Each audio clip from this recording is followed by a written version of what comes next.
Hola, soy Melis. Él me golpeó lo suficientemente fuerte como para dejar una marca debajo de mi ojo. ¿Y mis padres? Lo vieron.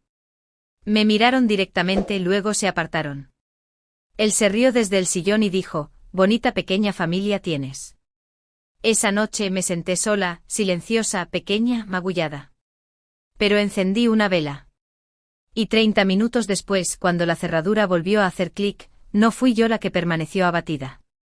Antes de empezar, dime, ¿alguna vez has guardado silencio para mantener la paz, solo para darte cuenta de que te costó todo?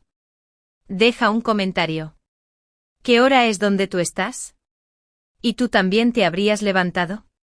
En el momento en que oí el golpe, mi cuerpo se puso rígido, no por miedo, sino por costumbre. Todavía estaba sentada en el sofá, con una toalla húmeda presionada debajo de mi ojo izquierdo, la piel tierna e irritada. No había llorado, ni una sola vez. Llorar hace que el dolor resuene más fuerte en el pecho. ¿El silencio? El silencio al menos lo envuelve bien apretado. La puerta se abrió antes de que pudiera levantarme. Mis padres entraron, como siempre. Sin avisar, solo el sonido de las bolsas de la compra al rozar y el olor familiar del suavizante de ropa y el jabón que habían usado durante décadas. Me giré ligeramente para mirarlos. Eso fue todo lo que hizo falta. Mi madre se detuvo a mitad de paso. Sus manos, que aún sostenían una bolsa de plástico, comenzaron a temblar. Los ojos de mi padre se estrecharon, no por sorpresa, sino por cálculo. Estaba midiendo algo, aunque no podía decir si era a mí o el moratón que florecía en mi pómulo. Nadie dijo una palabra. Detrás de mí, el bajo zumbido del televisor llenaba el aire. Algo olvidable, la repetición de una comedia con risas enlatadas. Chocaba contra el espeso silencio que ahora se posaba en la habitación como humo. Y entonces, como un reloj, Coulten salió del pasillo sin camisa, sosteniendo una cerveza a medio terminar. Se apoyó en el marco de la puerta y sonrió con suficiencia. Bueno, mira quién está de vuelta, la pequeña y educada familia. Ni siquiera se molestó en fingir. No ocultó la arrogancia, el destello de control en su voz. Mi padre asintió con rigidez. Mi madre apartó la mirada. Ambos entraron en la cocina, colocaron las bolsas de la compra suavemente sobre el mostrador, como si estuvieran montando una foto para una revista. No me moví. No me inmuté. Y luego salieron, sin decir una palabra. La puerta hizo clic suavemente detrás de ellos, más como un suspiro que como un adiós. El reloj hizo tic-tac fuerte después de eso.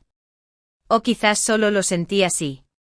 Coulten eructó detrás de mí y se dejó caer en el sillón reclinable, como un hombre que ya no tenía nada que demostrar. La silla crujió bajo su peso. No me giré para mirarlo. Ya sabía lo que vería. Su estómago subiendo y bajando con cada respiración lenta. Sus párpados pesados. La satisfacción arrogante todavía curvando las comisuras de su boca. Mis dedos tocaron el moratón de nuevo. Esta vez, no para calmar, sino para recordar. La verdad es que no había empezado hoy. Nunca empieza hoy.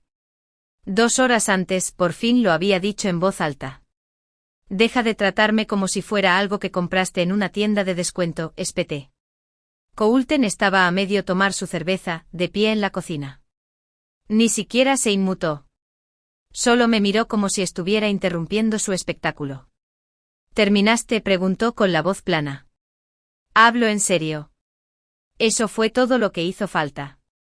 La bofetada llegó tan rápido que ni siquiera pude reaccionar. Me zumbó el oído. Tropecé y caí con fuerza contra el borde del mostrador. El aire abandonó mis pulmones en un solo jadeo. Lo miré parpadeando y él se disculpó así sin más. Con la mano extendida, la voz suavizada. Cariño, vamos. Siempre presionas. Siempre tienes que convertirlo en un problema. No recuerdo haber asentido, pero sé que no discutí. De vuelta en la sala de estar, el sillón rechinó al cambiar de peso, ya quedándose dormido como si nada hubiera pasado. La botella de cerveza se apoyaba en su pecho, equilibrada allí por costumbre.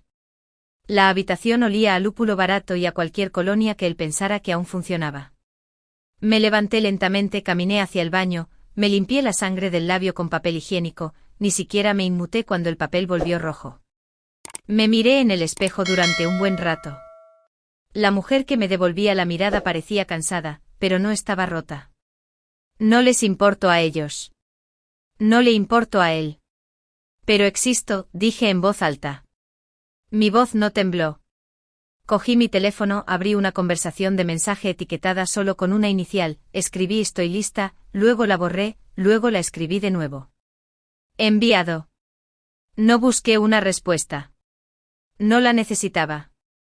De vuelta en la sala de estar, el cielo se había oscurecido. Una brisa fría se deslizó por debajo del marco de la ventana, haciendo que las cortinas se movieran, como si algo estuviera respirando justo afuera. Pasaron 30 minutos, el tipo de 30 minutos en los que el aire se espesa y la mente se agudiza. Y entonces clic. La puerta principal. Coulter se removió, gruñó, no se levantó. Me levanté en silencio, caminé hacia la puerta y la abrí. Allí estaba Rachel. Sin abrigo, solo un grueso suéter y vaqueros. Sostenía una bolsa de lona negra lisa en una mano, una carpeta marrón metida bajo el brazo. Tenía el pelo recogido, la cara limpia, tranquila. Pero sus ojos estaban fijos en los míos, como si hubiéramos estado esperando este momento toda la vida. No dijo hola, no sonrió. Simplemente entró y me miró primero a mí, luego al moratón, luego a Coulter. Hice el asentimiento más pequeño. Colocó la bolsa de lona suavemente en el suelo, la carpeta a su lado. Sin palabras. Caminé a la cocina. El suelo crujió bajo mis pies descalzos. Cogí un pequeño sobre negro del cajón, del tipo que guardas para cartas que no necesitan sellos.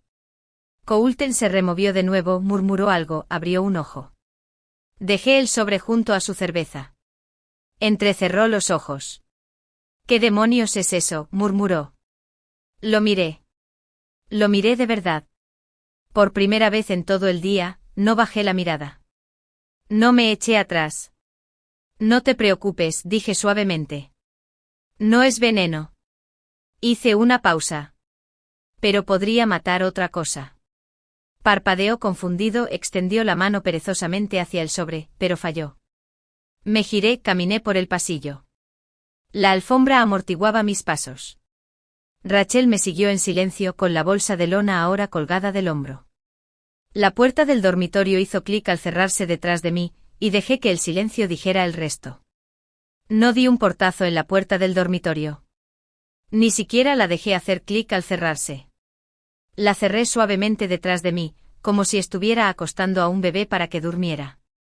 Rachel ya estaba abriendo la cremallera de la bolsa de lona antes de que me girara.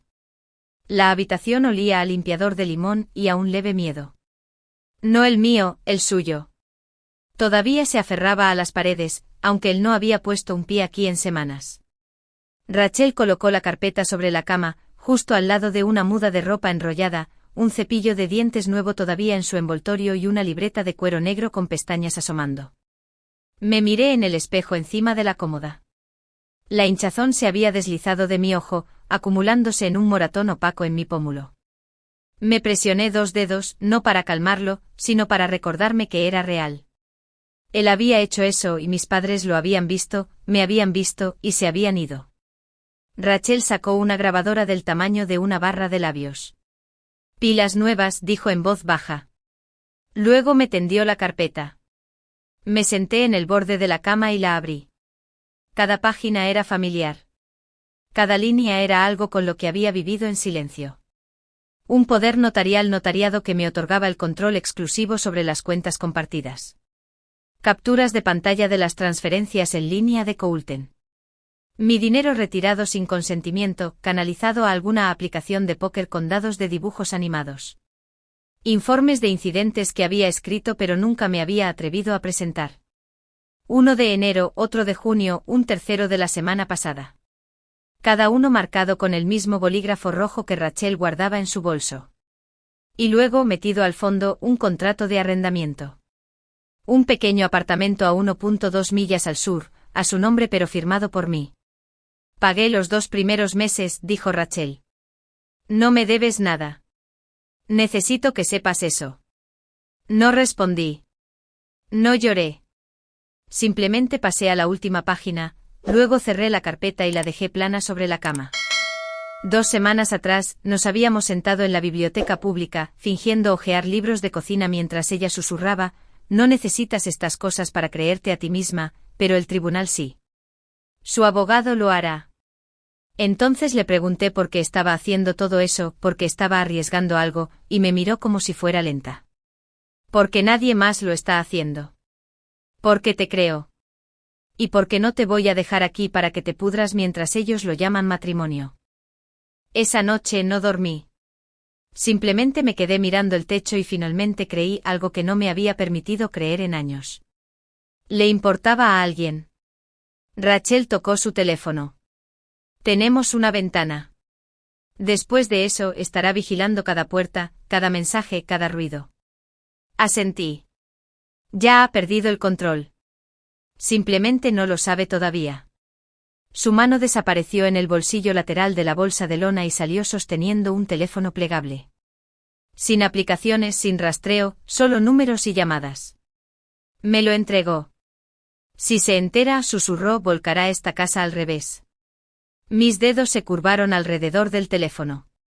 «Entonces será mejor que nos movamos antes de que el sofá deje de roncar». Lo dije medio en broma, pero como si fuera una señal. Oí el crujido de la madera justo afuera de la puerta, el leve arrastre de pies y el tintineo de cristal contra cristal. El sillón reclinable lo había delatado, luego el silencio, luego los pasos. Coulton se estaba moviendo de nuevo. Abrí la puerta solo lo suficiente para oír. La sala delantera estaba tranquila, pero podía sentir el cambio, la quietud antes de que algo se rompiera. El sobre que había dejado junto a su cerveza probablemente ya estaba abierto. Podía imaginar su cara al ver el extracto. Los círculos rojos que Rachel había dibujado. Los números que no mentían, los retiros, las fechas, la pequeña nota adhesiva amarilla que había puesto al final. «Querrás un abogado, no una cerveza». Rachel asintió hacia el pasillo. «Es hora». Antes de que pudiera decir más, lo oímos. Pasos pesados que se dirigían a la habitación. Pero no esperé. Abrí yo misma la puerta y salí al pasillo justo cuando él levantaba el puño para llamar. Se congeló a mitad del movimiento, sorprendido. Sus ojos estaban bien abiertos, las pupilas afiladas. Sus labios se entreabrieron como si estuviera a punto de ladrar algo, pero no salió nada.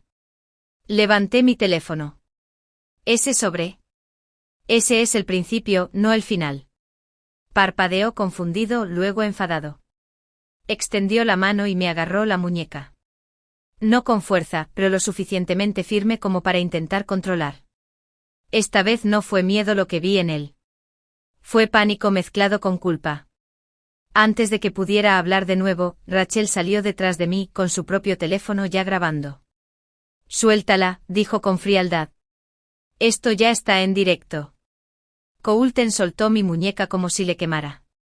Dio un paso atrás tropezando, sus ojos yendo de uno a otro, buscando un equilibrio que ya no existía. Di un paso adelante con los hombros rectos, la cara tranquila. «Sonríe, Coulton», dije con calma. «Por fin estás en cámara». No se movió. No habló. No parpadeó. ¿Y ese silencio? Era más fuerte que la bofetada. Su cara se contrajo cuando lo dije. No un parpadeo, no una palabra, solo un destello.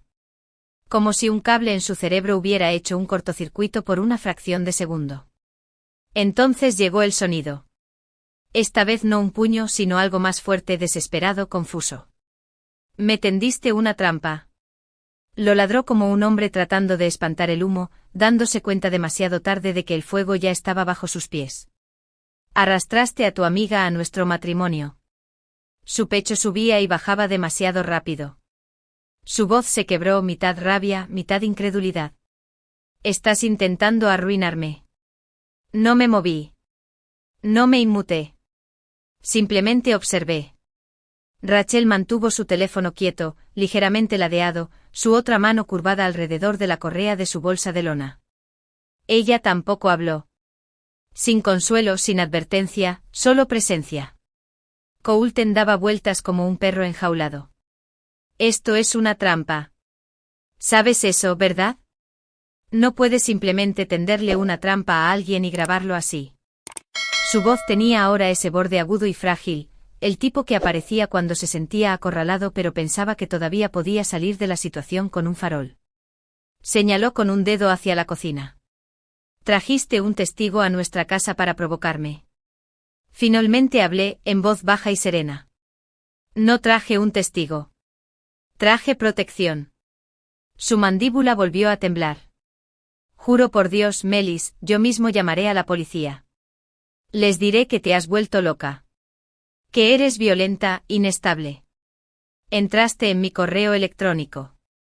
Me has estado espiando. Incline la cabeza. Bien. Parpadeó. ¿Qué? Caminé hacia la mesa de centro tranquila, sin prisa, y cogí el sobremanila que había puesto antes.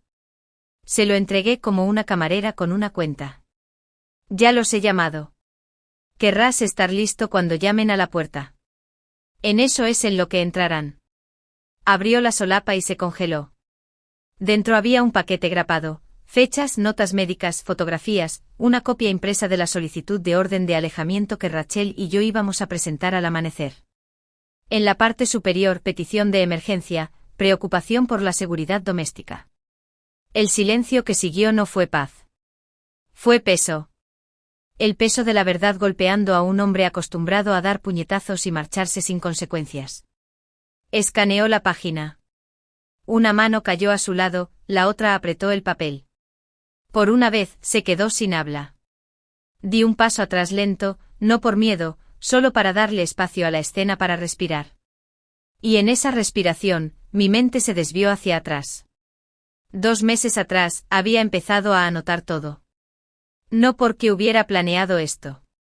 No lo había hecho. Simplemente estaba cansada de dudar de mi propia memoria. Estaba la mañana en que me desperté con un moratón detrás de la oreja y sin recordar cómo había llegado allí. Así que tomé una foto, la subí a una carpeta privada que había creado con un nombre falso en la nube, libros de Riverton, por si acaso. Luego estaba la noche en que me encerré en el baño, temblando mientras Coulton golpeaba la puerta. Escribí lo que había dicho, cada palabra. Se lo envié a Rachel sin saber por qué. Ella respondió 2 horas después. Sigue documentando. Te creo. Esas 4 palabras pesaban más que cualquier bofetada que él me hubiera dado. Más tarde conseguí que una amiga enfermera notariara la visita a urgencias donde dije que me había resbalado en el garaje. No hizo preguntas, solo me abrazó un poco más de lo habitual. Y luego estaban las grabaciones silenciosas, como el mensaje de voz que dejó la semana pasada cuando había estado bebiendo. Nadie te cree de todos modos, Melis. Yo soy el que tiene trabajo. Yo soy el que se encarga de las cosas. Tú solo estás aquí. No eres nada. Esa voz, plana y cruel, era ahora mi red de seguridad. De vuelta en la sala de estar, Coulton volvió a intentarlo. ¿Sabes lo que va a pensar la gente? Tú eres la obsesionada. Tú eres la inestable. Les diré a todos que me estabas siguiendo. Estás paranoica. No respondí con palabras. Abrí la aplicación de grabadora en mi teléfono, subí el volumen y le di a reproducir. Su voz llenó el aire como humo que se filtra por debajo de una puerta. Eres tan estúpida que duele. Crees que importas, pero eres propiedad. No eres más que una carga con la que estoy atascado. Rachel no parpadeó. Simplemente lo miró con una expresión indescifrable. Él se sobresaltó, su cara descolorida. Parecía más pequeño, más débil, como un niño pillado robando pero que todavía piensa que puede culpar a alguien más. La habitación estaba tranquila, excepto por el bajo zumbido de la nevera y el final de su propia voz haciendo eco desde el altavoz. Entonces llegó el leve destello de luz roja y azul a través de las persianas. Coulton se giró hacia la ventana. Noel. ¿De verdad los llamaste? No miré. No necesitaba hacerlo. Caminé hacia la puerta principal lentamente. Mi mano encontró el pomo. Me detuve, respiré hondo. Luego dije casi amablemente, a ver si sigues sonriendo en una foto policial. El golpe no fue fuerte, pero la voz de Coulton detrás se quebró como cristal, presa del pánico, elevándose con ese borde agudo que había oído demasiadas veces antes. Ella me está tendiendo una trampa. No le crean ni una palabra. Tiene a su amiga escondida en la cocina con una cámara. Para cuando los dos agentes aparecieron, sus linternas proyectando destellos por el pasillo, Coulton ya se había echado atrás hacia la escalera, las manos levantadas en un gesto de inocencia tan ensayado que casi podía ver las indicaciones detrás de sus ojos. Ella me tendió una emboscada, dijo rápidamente. Está inestable. Ha estado actuando extraña durante semanas. Está tratando de arruinar mi vida. No respondí. En cambio me hice a un lado y señalé hacia la mesa de la cocina donde había dispuesto cuidadosamente las carpetas, etiquetadas, fechadas, firmadas. La memoria USB que Rachel entregó cayó en la palma del agente con un suave clic. Querrá empezar con la línea de tiempo, dije. Uno de los agentes, un hombre más joven con un corte de pelo corto y mandíbula afilada, abrió el archivo superior. La otra, una mujer, quizás de unos 50 años, miró a Rachel, luego a mí. ¿Hiciste todo esto tú misma?, preguntó casi como si le sorprendiera. Asentí. Sí, señora. El más joven soltó un silbido bajo al desplazarse por las imágenes de la memoria USB. ¿Esto tiene marca de tiempo? Sí. Y está notariado. Mi voz se mantuvo serena. Coulton, todavía medio sombreado por la escalera, se rió. Era una risa frágil, hueca. Vaya. Esto es una locura. Está montando toda una producción. El agente lo ignoró y siguió desplazándose. Le pidieron que se sentara. Como no lo hizo, el más joven desenganchó silenciosamente su radio y murmuró un código que no entendí, pero que hizo que los hombros de Coulton se cayeran. Lentamente se sentó. Para cuando el sol se asomó por encima de la línea de árboles detrás de nuestra casa, estábamos en dos coches policiales separados, camino a la comisaría. Viajé con la agente mayor, su placa decía Brenley, el cuero del asiento trasero frío a través de mis vaqueros. En la comisaría, Rachel y yo fuimos separadas. Me lanzó una mirada silenciosa antes de que la llevaran por otro pasillo. Me llevaron a una sala de entrevistas de color verde pálido sin ventanas, solo una mesa, dos sillas y una cámara zumbando suavemente en la esquina. La agente Brenley regresó sola y cerró la puerta suavemente detrás de ella. «Sabe», dijo sacando una libreta, «es raro ver a alguien llegar tan preparado». No sonreí. No me preparé para luchar. Me preparé para que me creyeran. Asintió lentamente, sus ojos estudiando los míos, como si estuviera decidiendo qué tipo de mujer era yo. Revisamos los archivos. Hizo preguntas. Las respondí sin lágrimas. Ya había llorado en todas las habitaciones de esa casa. No me quedaban más para la comisaría. Al otro lado del pasillo podía oír la voz de Coulton. Alta, agresiva, familiar.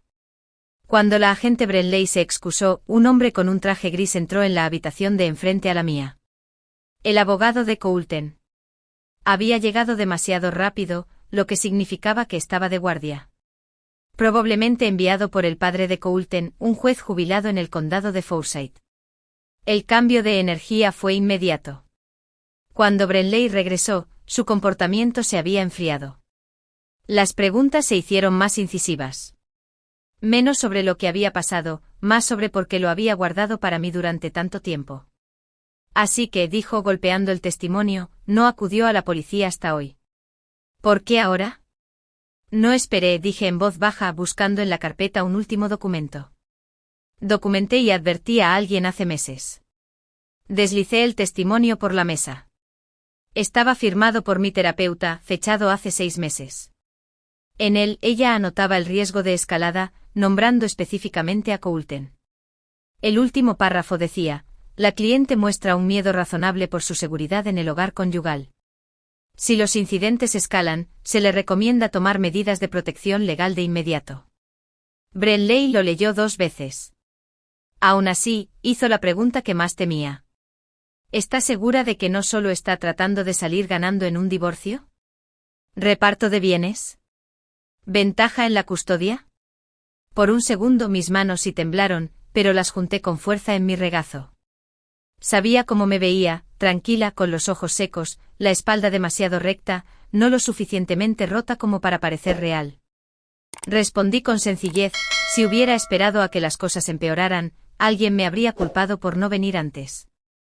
Si vengo ahora, dicen que soy calculadora. Así que me preparé porque sabía que nadie me daría el beneficio de la duda.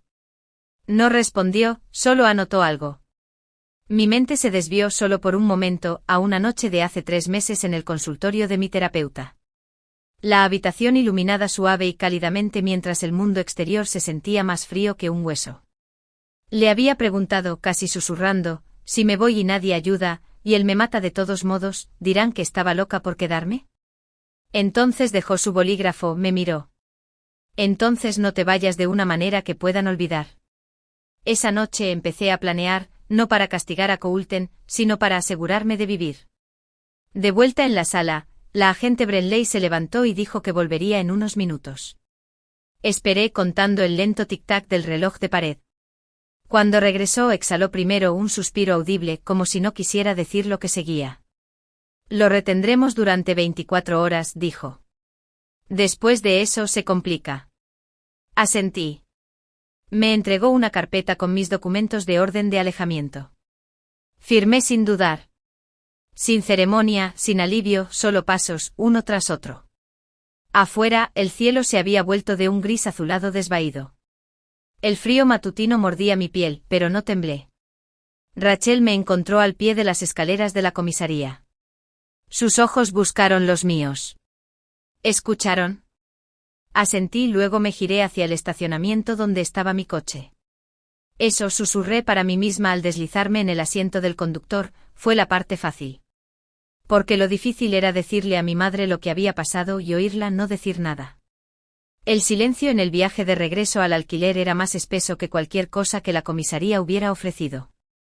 No pesado como el miedo, solo expectante. Como si el aire a nuestro alrededor también estuviera cansado. Rachel aparcó en la acera frente a la modesta unidad que había alquilado con poca antelación.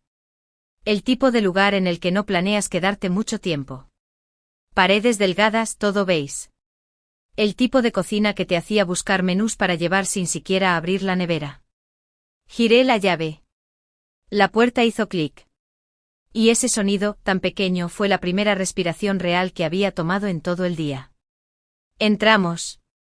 Rachel me ayudó a llevar las últimas bolsas. Ninguna de las dos dijo mucho. Se había quedado a mi lado desde el amanecer, a través del informe, el procesamiento, la burocracia sin emociones de todo.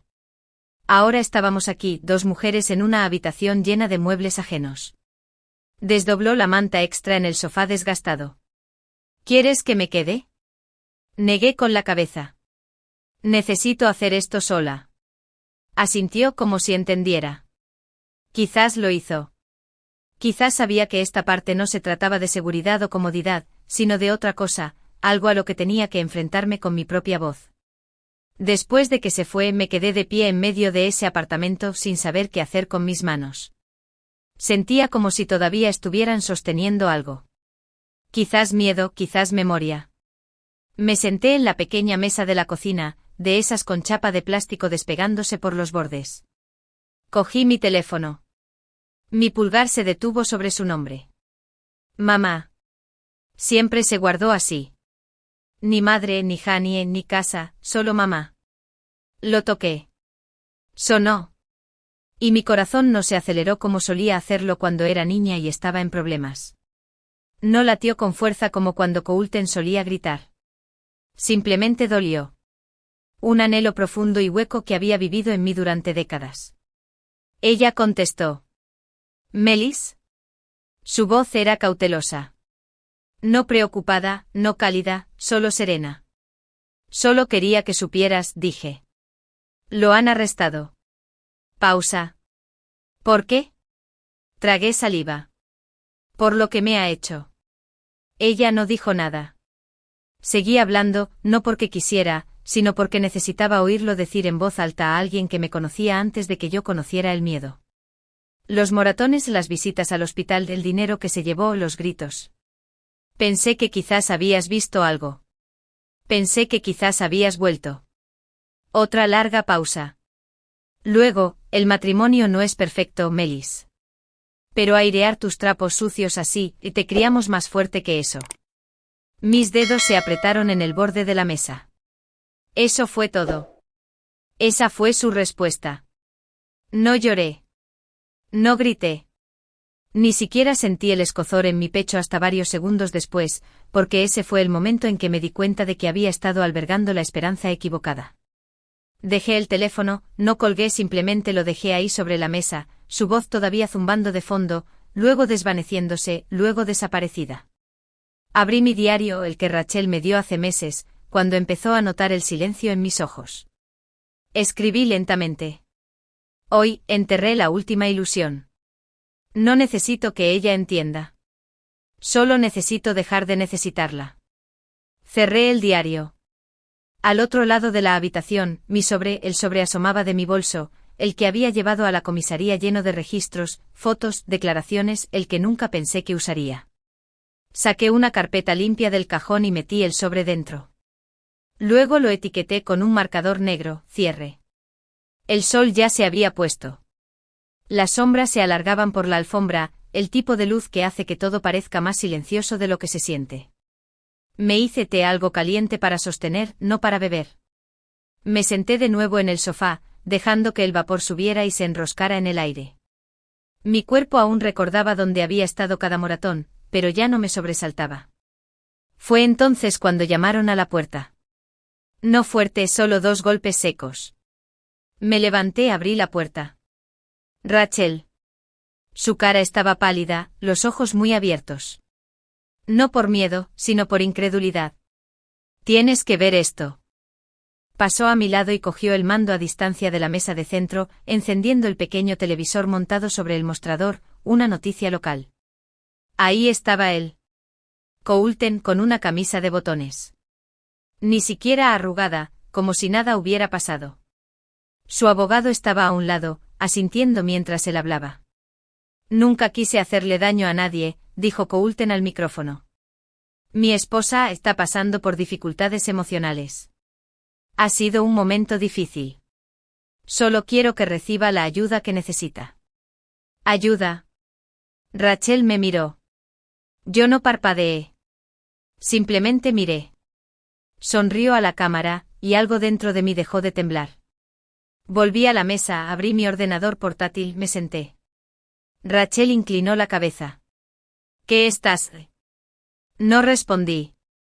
Abrí un documento en blanco y empecé a escribir una carta, no a la policía, no a un juez, sino a alguien que realmente tenía poder, alguien con alcance, con plataforma, alguien que una vez que viera lo que yo tenía, no podría dejar de verlo.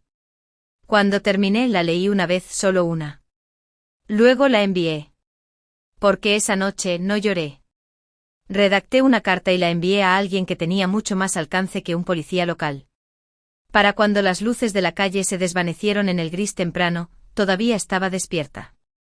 El apartamento estaba tranquilo, excepto por el zumbido ocasional de la nevera. Mi cuerpo no había pedido dormir.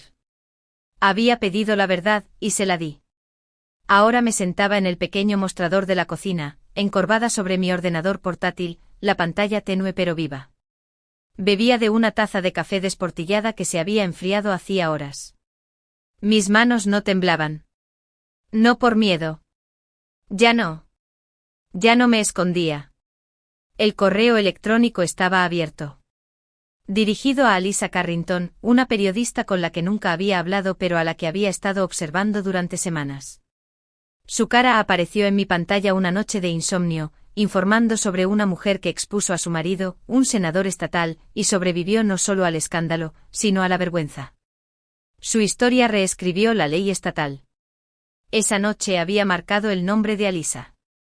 Ahora escribí debajo: estimada Alyssa, no sé si me creerás, pero voy a darte todas las razones para hacerlo.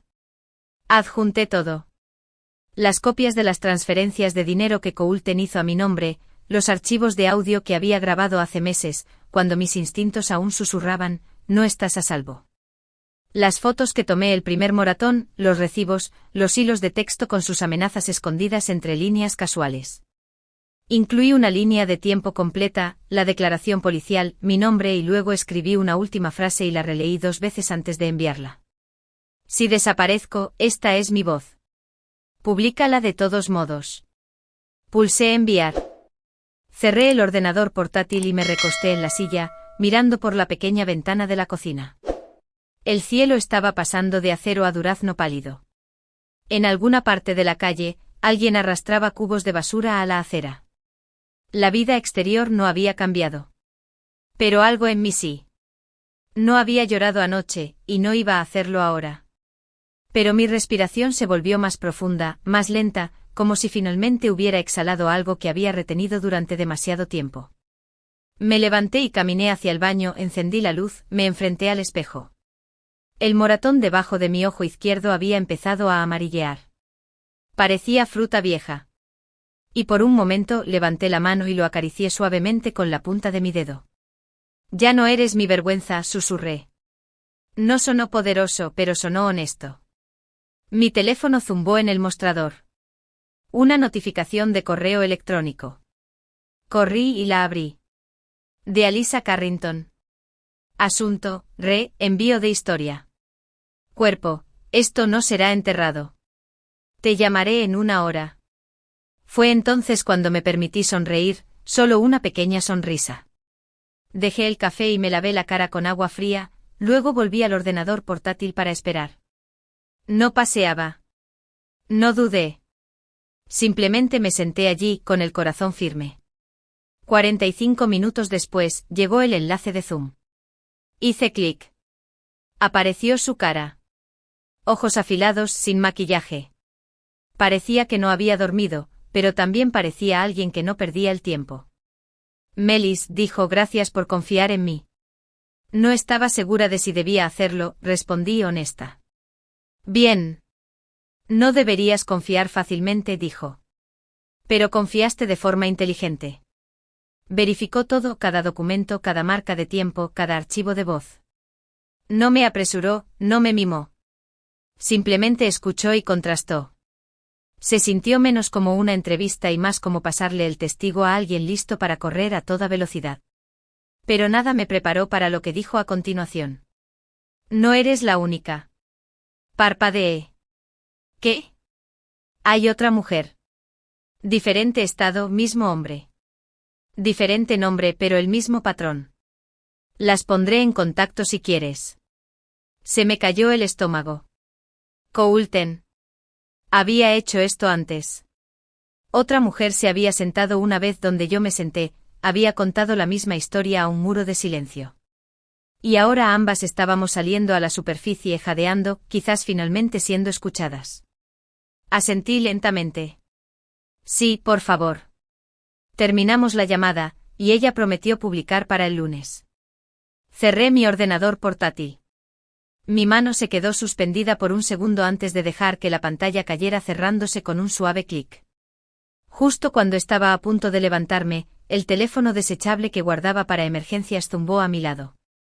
Un texto iluminó la pantalla desde un número desconocido. Has cometido un error. Arréglalo o lo haré yo. Me quedé mirando el mensaje, no me moví, no me inmuté.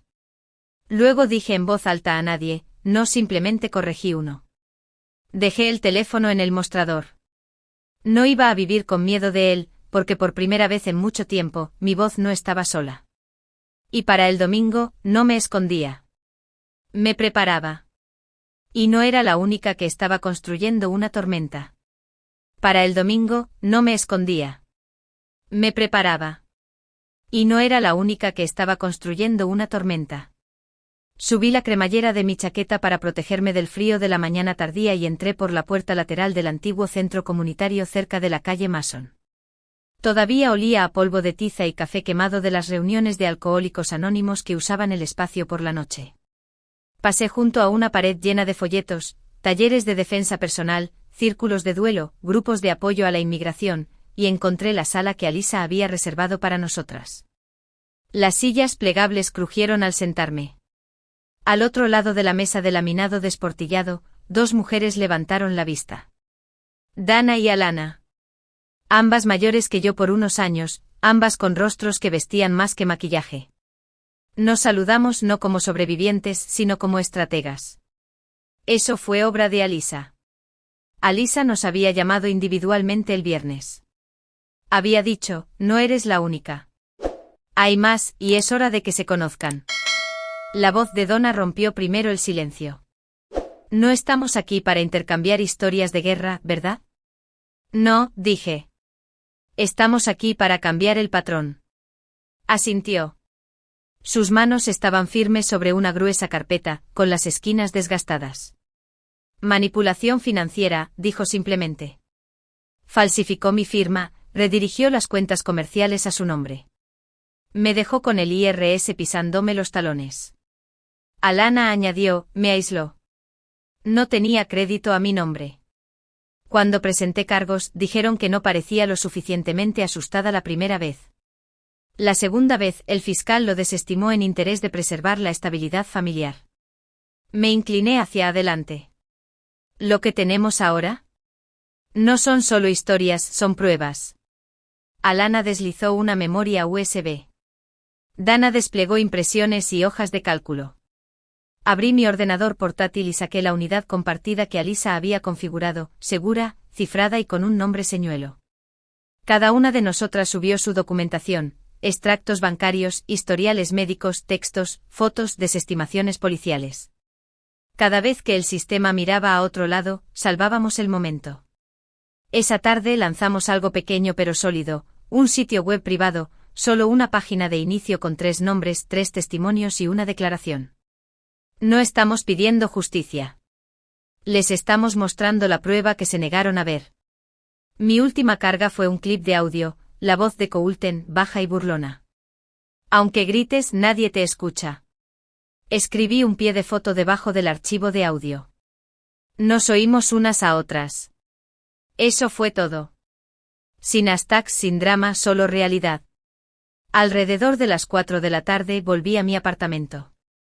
El viento se había intensificado un poco, como si el propio aire supiera que algo estaba cambiando. Paré en el mercado de la esquina, compré algo de pasta y 2 barras de limón congeladas.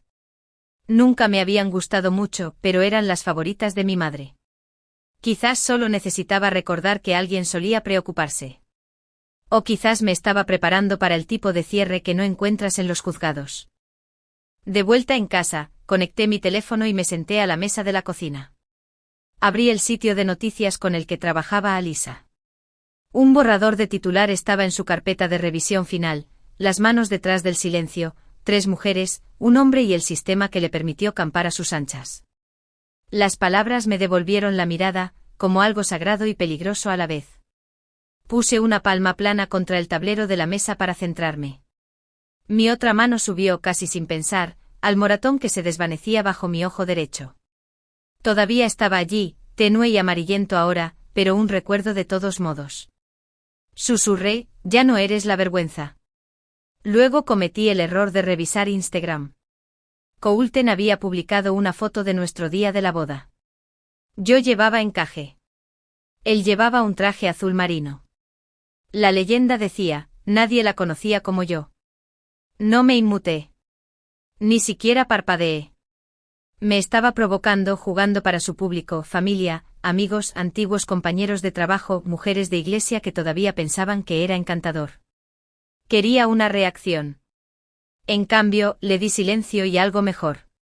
Saqué mis propias fotos, encontré la que había guardado bajo llave en una carpeta de la nube durante años, una foto de cerca de mi pulsera de hospital, con la fecha claramente visible. Era de la noche en que me ingresaron después de una caída por las escaleras, un año antes de nuestra boda. Coulton me había llevado él mismo y le había dicho a la enfermera que era torpe. Publiqué la foto sin leyenda.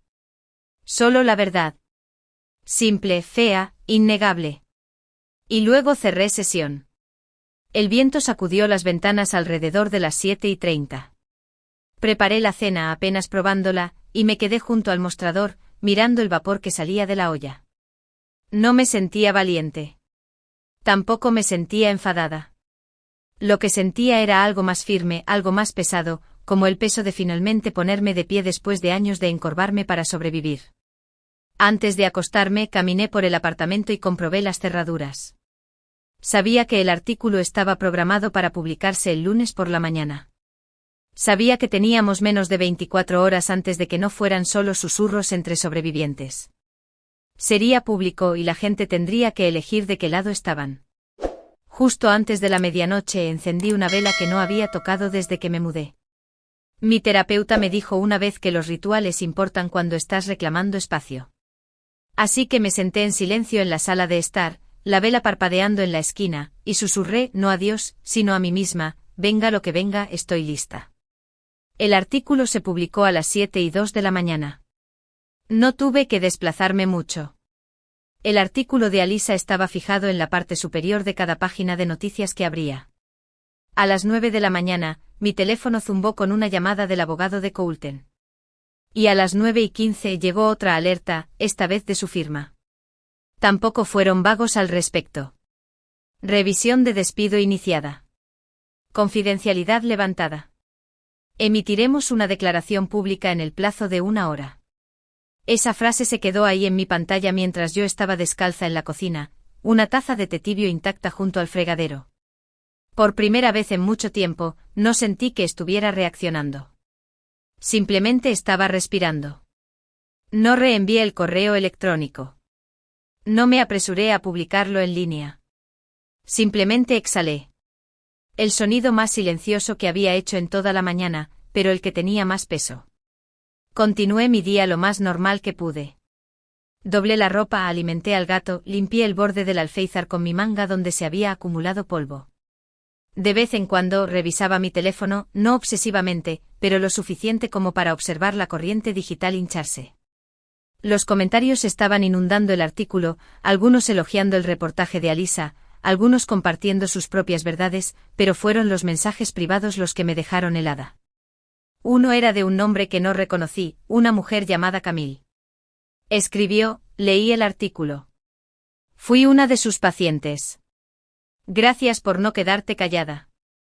Me senté a la mesa, no porque me sintiera débil, sino porque mis rodillas temblaban de una manera diferente, no miedo, algo más parecido a la liberación. Al mediodía apareció otro número en mi pantalla. Otro bufete de abogados. Dudé, pero respondí. Melis Mercier. La voz al otro lado de la línea era tranquila, mesurada, una mujer. Mi nombre es Taran Everett. Soy de la oficina del fiscal del condado de Fulton. Quería informarle que estamos reabriendo su caso. No respondí inmediatamente. Mi mente se quedó en blanco como si no supiera cómo procesar esa frase. Taran continuó suavemente, lamento que haya tardado tanto. Hubo barreras procesales. Pero ahora que ciertas piezas han salido a la luz públicamente, particularmente el audio, esas barreras ya no se aplican. Pude haber dicho 1000 cosas. Pude haber preguntado por qué tuvo que hacer falta un artículo, una tormenta social, una oleada de extraños, pero no lo hice. En cambio simplemente dije, gracias por ponerte al día, y ella entendió exactamente lo que quise decir. Programamos una declaración formal para el jueves. Después de colgar, me encontré caminando hacia el dormitorio. La puerta del armario estaba ligeramente abierta. La abrí de par en par y entré como había hecho meses atrás, cuando mi única forma de verdad era un susurro entre perchas y silencio. Lo recordaba claramente, el teléfono apretado contra mi pecho, mi voz apenas audible. Estoy grabando esto por si acaso, había dicho ese día. Ese audio ahora estaba incrustado al final del artículo de Alisa. Y ahora, según Taran, también estaba registrado en el archivo oficial del juzgado. De mi bolsillo mi teléfono volvió a vibrar.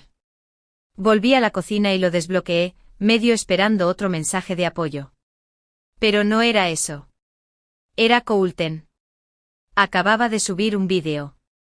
Sin edición, sin música de fondo, solo su cara. Pelo revuelto, ojos rojos, voz temblando. Me están pintando como un monstruo, dijo. Ella está haciendo que parezca que soy una especie de abusador. La amé. Todavía la amo. Pero esto es cruel. Ella no es la mujer que creen que es. Es vengativa. Lo vi en silencio, no porque estuviera sorprendida, sino porque finalmente podía ver a través de la actuación. Solía confundir esa voz, la fragilidad, las grietas con arrepentimiento. Pero ahora simplemente se sentía como alguien desesperadamente tratando de ponerse una máscara de nuevo, incluso después de que ya se había caído al suelo. Debajo de su publicación, los comentarios fueron una mezcla al principio, pero luego uno se disparó. Una mujer respondió, ella no rompió el silencio. Sobrevivió a él. Eso es más fuerte. Se compartió más de 30.000 veces antes de que pasara la hora. Cerré el vídeo, dejé mi teléfono de nuevo. Era solo media tarde cuando llegó la siguiente notificación, legal esta vez. Orden de protección ampliada. El demandado debe entregar todas las armas de fuego registradas antes de las 10 de la noche de esta noche. La releí una vez, luego otra, lentamente. La marca de tiempo coincidía con la moción. Le habían notificado. Me recosté en mi silla, observando un fino rayo de luz que se extendía por el suelo desde la ventana. Mi té estaba frío. Mi gato estaba acurrucado en el mismo trozo de sol que siempre reclamaba. Y por primera vez desde que todo esto comenzó, el aire a mi alrededor se sentía quieto. Lo dije en voz baja más para las paredes que para alguien en particular, no hemos terminado, pero ahora tampoco somos invisibles. No había rabia en mi voz. Solo verdad. Y la verdad, cuando finalmente tiene espacio para existir, no necesita gritar. Esa noche encendí una vela, no por duelo, sino por algo que había olvidado que merecía. Paz. Una semana después, mientras el sol caía detrás del perfil urbano de la ciudad, volví a estar fuera del juzgado. Los mismos escalones, las mismas puertas anchas, pero mis rodillas no temblaron esta vez. En mis manos sostenía una carpeta manila sellada, la última de la documentación. No pesaba, no en peso, sino en significado. Bien podría haber estado hecha de piedra, mi solicitud para finalizar el divorcio, para que la orden de protección se mantuviera hasta que el juez dictara sentencia. Pero esa no fue la razón por la que vine esta noche. No estaba aquí para presentar papeles. Estaba esperando. Una brisa movió mi abrigo mientras observaba pasar coches en la carretera. Tráfico de la tarde, bocinas, radios bajas, el ocasional estallido de risa de una cafetería en la acera de enfrente. El juzgado se alzaba detrás de mí tranquilo ahora, su último empleado cerrando la entrada lateral. Luego los faros giraron hacia el estacionamiento. El coche se detuvo y Rachel bajó primero. No saludó. Simplemente me miró como si ya me entendiera. La siguió Dana con las mangas del abrigo subidas, su expresión tranquila pero cansada. Detrás de ella, Alana. No llevaba nada más que una pequeña vela en la mano. Estaba apagada. No necesitamos palabras. Ya habíamos usado tantas en meses de llamadas nocturnas, confesiones en voz baja y bancos de juzgado. Se colocaron a mi lado como pilares. Una vez vine aquí sola, murmuré. Me voy con hermanas ahora. Rachel me apretó el brazo. Dana sonrió a medias. Alana simplemente asintió. El último rayo de sol besó el horizonte en naranja y lavanda. Nos quedamos allí, 4 mujeres frente a un edificio que una vez hizo eco de silencio. ¿Horas? Me giré con la carpeta aún en la mano, y entramos juntas. Dentro el pasillo estaba tenue. Las luces fluorescentes parpadeaban arriba. El empleado de la recepción ni siquiera levantó la vista. Me acerqué, entregué el sobre. Preguntó: ¿presentación final? Asentí. Sí. Selló el formulario. Sin cámaras, sin multitud, sin abogados, sin coulten, solo el sonido del papel deslizándose en una bandeja metálica. ¿Algo más?, preguntó. No, eso es todo. La caminata de regreso afuera fue tranquila. Cuando abrí las puertas de cristal, el aire se sintió más fresco, más frío en mi piel, más penetrante en mis pulmones. Me quedé allí un momento más, respirando. Al otro lado de la calle, una pareja pasó abrazada, a mitad de conversación. Un niño pequeño persiguió una paloma en el césped del juzgado. La vida seguía moviéndose. Incluso cuando la tuya parecía pausada, nunca se detenía realmente. Dana rebuscó en su abrigo y sacó un termo. Té ofreció. Manzanilla. Acepté un sorbo todavía caliente, familiar. Recuerdo la primera vez que te llamé, dijo Alana. Sonabas pequeña. No débil, solo escondida. Lo estaba, respondí. Esconderse se sentía más seguro. Hubo una pausa. Luego Rachel añadió, pero aún así contestaste el teléfono. Ese momento caló hondo porque eso fue, ¿verdad? No grité. No me derrumbé en público. No lancé nada ni luché con él delante de testigos. Simplemente descolgué el teléfono, susurré, documenté, esperé y luego me moví. Me quedé mirando y de repente todo estaba ahí. El primer moratón que cubrí con maquillaje. Los ojos de mi madre, como se le caían al suelo en lugar de encontrarse con los míos. La voz de Coulton después de la primera disculpa, me hiciste hacer eso. El sonido de una cerradura haciendo clic y nadie volviendo. Y finalmente yo sola en el armario. Una mano temblando, susurrando a mi teléfono, me llamo Melis. Tengo miedo, pero he terminado de fingir que no lo tengo. Ese clip llegó al artículo y al archivo del tribunal, no porque fuera dramático sino porque era real. Exhalé lentamente y miré hacia las ventanas del juzgado. Imaginé a alguien detrás del cristal leyendo mi expediente ahora. Quizás un joven abogado, quizás un juez, quizás solo otro empleado. Y quizás se detendrían. No por lástima, sino porque oyeron a una mujer que no gritó, no actuó, sino que sobrevivió. Me giré hacia las demás. Me iré caminando a casa. ¿Estás segura?, preguntó Rachel. Asentí. Necesito el aire. No discutieron. Simplemente me abrazaron, una tras otra. Sin fanfarria, sin discurso final. Mientras se separaban, Alana me puso la vela apagada en la mano. Para tu ventana, dijo. Por si alguien sigue ahí fuera esperando creer que las cosas mejoran. Caminé el resto del camino con la vela metida en el bolsillo de mi abrigo. Las calles brillaban de ámbar bajo las farolas. Mis pasos se sentían más ligeros. Quizás no libres, pero ya no encadenados. Cuando llegué a mi apartamento abrí la puerta, me quité los zapatos y me moví por las habitaciones sin encender todas las luces como antes. El lugar no era grande, pero era mío, y tranquilo. No el tipo de tranquilidad que esconde moratones, el tipo que te permite exhalar. Me quedé junto a la ventana, la misma por la que había mirado la noche en que él no volvió a casa y las noches en que deseé que no volviera. Encendí la vela. Su pequeña llama parpadeó suavemente contra el cristal, proyectando suficiente luz para que se notara desde la calle. Y luego susurré no a la habitación, no a él, sino quizás a alguien como yo una vez fui. Hay moratones que nadie ve.